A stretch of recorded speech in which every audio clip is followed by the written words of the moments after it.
اگر ہمیں کوئی شخص کہتا ہے کہ شب برات کو اٹھ کے نفل نہ پڑھو تو بھائی نفل ہم نے پڑھنے اللہ کی رضا کے لیے، ہمیں کسی بندے سے ڈگری لینے کی ضرورت نہیں، نہ تو ہمارے اور رب کے درمیان معاذ اللہ کوئی وسیلہ ہے کہ تو کہے گا تو پڑھیں گے، جب دل کرے گا پڑھیں گے اور جتنے دل کرے گا پڑھیں گے۔ ہم تو نفل کہہ رہے ہیں، اس کو ہم نے کب کہا ہے ضروری ہے جو عشاء پڑھ کے سو جائے فجر تک سویا رہے، ہم اس کو گناہگار نہیں کہہ رہے، لیکن یہ ضرور کہیں گے کہ گولڈن چانس مس کر دیا اس نے، چانس مس کیا ہے، یہ تو اللہ کی رحمت کا موقع تھا۔ حضرت سیدہ عائشہ صدیقہ رضی اللہ تعالی عنہا ارشاد فرماتی ہیں کہ شعبان کی 15ویں رات تھی، یعنی شب برات کی رات، فرماتی ہیں شعبان کی 15ویں رات تھی، میں نے اچانک نظر ڈالی تو حضور میرے بستر میں تھے، پھر میری نظر پڑی تو حضور نہیں تھے، میرے دل میں گمان آیا، خیال آیا کہ شاید کسی اور زوجہ کی طرف حضور کا میلانے تباہ ہو گیا ہو، وہاں تشریف لے گئے ہوں۔ فرماتی میں اٹھی باہر گئی تو نبی کریم علیہ السلام جنت البقیع میں تھے، قریب ایک جگہ پہ حضور دعائیں مانگ رہے تھے۔ فرماتے میں گیا تو حضور فرمانے لگے ابو بکر کی بیٹی تو نے کیا گمان کیا کہ اللہ کا رسول تیری حق تلفی کرے گا؟ عرض کی حضور آپ مالک ہیں، کہیں اور جانا چاہیں تو میری طرف سے پابندی نہیں۔ کہتی ہے وہاں کھڑے کھڑے میرے رسول کریم نے بیان فرمایا، یہ ترمذی کے لفظ ہیں، حضور نے فرمایا عائشہ یہ شعبان کی 15ویں رات ہے، مدینے میں سب سے زیادہ بکریاں بنو کلب کا قبیلہ پالتا تھا، فرمایا آج کی رات بنو کلب کے قبیلے کی بکریوں کی تعداد کے مطابق اللہ میری امت کے لوگوں کی بخشی فرما دے گا۔ یہ وہ رات ہے۔ جناب عائشہ صدیقہ رضی اللہ تعالی عنہ نے بات رات کو سنی تنہائی میں، نبی پاک سے رات کو تنہائی میں حضور سے سنی، سویرے جناب عائشہ نے کل امت کو بتائی۔ اگر یہ بات اہمیت والی نہ ہوتی تو بی بی صاحبہ آگے روایت کرتی، یہ کتابوں میں آتی، یہ لوگوں کو بتاتی۔ حضرت عائشہ نے روایت کیا اور مولا علی شیر خدا نے تو کھل کے کہا، ابن ماجہ میں حضرت علی سے پیار کرنے والوں کے لیے الگ عنوان، مولا علی نے کھل کے فرمایا شعبان کی 15ویں رات کو رات عبادت کرنا اور سویرے روزہ رکھنا۔ حضرت علی کے لفظ بائی نہیں سیاستہ میں، رات کو روز عبادت کرنا، دن کو روزہ رکھنا۔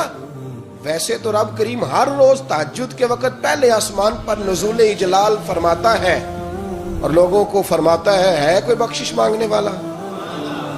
اور فرمایا ہر روز تہجد کے وقت یہ اعلان ہوتا ہے، پر شب برات کو نا شروع رات سے یہ اعلان شروع ہو جاتا ہے۔ ادھر دیکھو میری طرف، مغرب سے اعلان شروع ہو جائے گا۔ اللہ کرے آپ کو سمجھ آئے، اللہ کرے آپ کو، اور بھائی یہاں بار لوٹ سیل لگ جائے، یہاں ابھی سیل لگ جائے، 5000 والا جوڑا 1500 میں تو رش ختم ہوگا۔ اور بھائی اگر یہ لگ جائے، چلو یہ تو دور کی بات ہے نا، ہم تو لنگر والے لوگ ہیں، اگر لنگر کا اعلان ہو جائے کہ بڑا تگڑا ہے، بڑا تگڑا، ہمارے ہاں تو شادی کی روٹی کھلتی ہے تو لوگ آخری روٹی سمجھ کے کھاتے ہیں، تو شاید اللہ ماشاءاللہ یہ آخری ہے، اس کے بعد نہ ملے گی۔ جب اعلان ہوتا ہے اور دعوت ہوتی ہے کہ کھلا ہے جی کھاؤ، کیا حشر ہوتا ہے، کیا انداز ہے۔ مولا علی شیر خدا حدیث روایت کرتے ہیں، رنگ کیا ہے؟ فرمایا باقی راتوں میں نا تھوڑا سا پیکج ہوتا ہے، تھوڑا سا، آخری حصے میں رات کے شب برات کو نا رات چڑھتے ہی اللہ پہلے آسمان پر جو اس کی شان کے لائق ہے نزول جلال فرماتا ہے، اور پہلا جملہ یہ فرماتا ہے کوئی معافی مانگنے والا؟ اللہ کرے آپ کو سمجھ آئے، یعنی معافی دینے والا کہہ رہا ہے چلو آؤ ادھر آؤ، ذرا معافی مانگو، میں معاف کرنے آیا ہوں، مانگو معافی، ہے کوئی معافی مانگنے والا؟ معاف کر دیں گے۔ اور آپ فرماتے ہیں ہے کوئی رزق مانگنے والا؟ وہ جو بڑی درخواستیں دیتے پھرتے ہیں نا مختلف اداروں میں، وہ ایک درخواست نا کل شب برات والی رات بھی دے۔ اللہ کرے آپ کو سمجھ آئے۔ وہ جو کہتے ہیں نا بڑی بڑی کمپنیوں میں نے اپلیکیشن جمع کرائی ہے تو کہیں کام نہیں بن رہا تو نسخہ دے رہا ہوں، ایک اپلیکیشن کل رات بھی جمع کراؤ انشاءاللہ کام بن جائے گا۔ اور میں نہیں کہہ رہا، مولا علی شیر خدا فرما رہے ہیں، اور وہ خود نہیں فرما رہے، وہ نبی پاک کا فرمان نقل کر رہے ہیں، اور وہ رسول اللہ صلی اللہ علیہ وسلم کی بات نہیں بیان کر رہے، وہ کہتے ہیں رب فرماتا ہے کوئی روزی مانگنے والا؟ سارے سیٹھوں، نوابوں، جاگیرداروں کے پاس جا جا کے تھک گئے ہو، ایک دن میرے کہنے پر، ایک رات، ایک دیہڑی ذرا شب برات والی لگا کے تو دیکھو، پر شرط یہ ہے کہ یقین کامل ہو، ارادہ یہ، مطلب اللہ معاف کرے، آپ نے ناراض نہیں ہونا، لیکن وہ ماحول اس طرح کا ہے کہ شب برات کو ایک دو ساتھی کو کہا رات کو عبادت کر کہتے جی وہ تو ٹھیک ہے پر سویرے چھٹی نہیں، کام کرنا ہے. یعنی رب کہہ رہا ہے کہ تو آ جا شب برات کی رات، جو مانگے گا وہ تجھے. لیکن یہ ادھر نہیں توجہ کر رہا، یہ کہتا ہے سویرے 10 بجے دکان نہ کھلی تو مشکل ہو جائے گی، دفتر نہ گیا تو حالات. آپ دیکھیں ذرا، اب جب یقین اس طرح کا ہو تو پھر تو بھائی ساری زندگی اداروں میں درخواستیں دینی ہے. پھر آپ جیسا آپ کا مزاج ہوگا، اللہ تعالیٰ تو بندے کے گمان کے قریب ہے.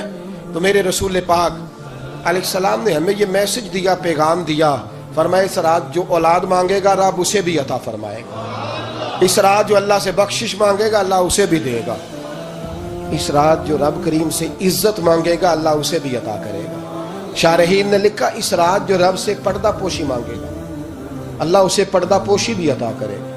جو جنت کا سوالی ہوگا رب اپنے فضل سے عطا فرمائے گا. کوشش فرمائے، کوشش فرمائے. 10 محرم کو ہمارے ہاں لوگ جاتے ہیں قبرستان، وہ کسی حدیث سے ثابت نہیں، میں منع نہیں کر رہا، جائیں 9 محرم کو جائیں، 10 کو جائیں، 11 کو جائیں، 8 کو جائیں، سفر میں جائیں، ربیع الاول میں جائیں، قبرستان میں جب بھی جائیں منع نہیں ہے. لیکن شب برات والی رات تو خود رسول کریم گئے ہیں نا قبرستان. اب جو بات میں نے سمجھانی ہے اس کو سمجھیں. نبی پاک کی والدہ کا مزار نہیں ہے وہاں جنت البقیع میں. حضور کے کو بھائی بہن، حضور کیا کرنے گئے؟ امت کی بخشش کے لیے گئے. شب برات کی رات لالچی نہ بنے کہ صرف میں نے اپنے لیے روزی مانگنی ہے، کل امت کے لیے مانگے رب کریم سے. مانگے اپنے بھائی کے لیے، مانگے اپنی بہن کے لیے، مانگے اپنے بیٹے کے لیے، مانگے اپنی بیٹی کے لیے، مانگے اللہ کریم. یہ مانگنے کی رات ہے. پچھلی راتی رحمت رب دی کرے بلند آوازہ، بخشش منگن وارے کارن کھلا جے دروازہ. آئیں اللہ کی بارگاہ میں اس رات کو کھل کے دعا مانگیں. قبرستانوں میں نا کچھ قبریں ایسی ہیں کہ جو بتاتی ہیں کہ سالوں بیت گئے ہیں کوئی آیا نہیں. کچھ قبریں بتاتی ہیں. کچھ بڑے قبرستان بڑے شہروں میں ایسے بھی ہیں کہ جن کا گورکن کہتا ہے کہ مجھے کمیٹی نے کہہ دیا ہے جہاں 4-5 سال کوئی نہ آئے وہاں نئی قبر بنا دیا کرو. وہاں نئی قبر بن جاتی ہے معاذ اللہ. او بھائی کچھ ہیں ایسے، کچھ ہیں. یہ جائیں نا اکبر بادشاہ یہاں لیٹا ہے لاہور میں، تو شعر لکھا ہوا ہے بر مزارے ماں غریباں نے گلے پروانہ سوزز نے صدائے بلبلے. فارسی کا مقولہ لکھا ہے اس کی قبر پہ، کہتا ہے میں وہ غریب ہوں. اعلیٰ بادشاہ ہے مقبرے میں لیٹا ہے، کہتا ہے میں وہ غریب ہوں کہ نہ یہاں کوئی پروانہ آتا ہے نہ بلبل آ کے گیت گاتی. کوئی آتا ہی نہیں، کوئی فاتحہ نہیں پڑھتا، کوئی فاتحہ نہیں پڑھتا. او بھائی کئی قبریں ایسی ہیں جن پہ سالوں بیت گئے کوئی لوٹا نہیں.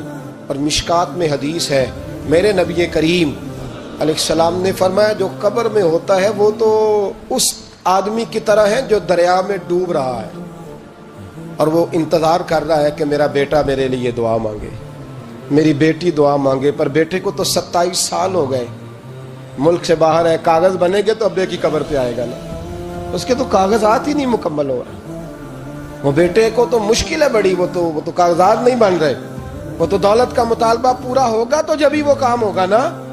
انتظار ہو رہا ہے قبروں میں میرا بیٹا دعا کرے، میرا بھائی دعا کرے. اور اگر بچہ دفن ہے تو وہ کہتا ہے میری ماں دعا کرے، میرا باپ دعا کرے. کوشش کریں شب برات بعد از مغرب یہ رواج پیدا کریں. یہ رسول اللہ کا طریقہ ہے صلی اللہ علیہ وسلم. قبرستان میں جائیں اور جا کر کے وہاں اللہ تبارک و تعالیٰ سے دعا مانگیں کہ یا اللہ جو اس قبرستان میں لیٹے ہیں وہ بھی، اور جو آج تک کلمہ پڑھنے والے دنیا سے گئے وہ بھی، اور جو قیامت تک جائیں گے وہ بھی. اے اللہ تو سب کی بخشش فرما دے. اللہ کی رحمت کو محدود نہ کریں کہ صرف مجھے بخش دے، اسے کہیں یا اللہ کل کی بخشش فرما. ساری امت کے لیے دعا کریں. شب برات کی رات نفل پڑھیں.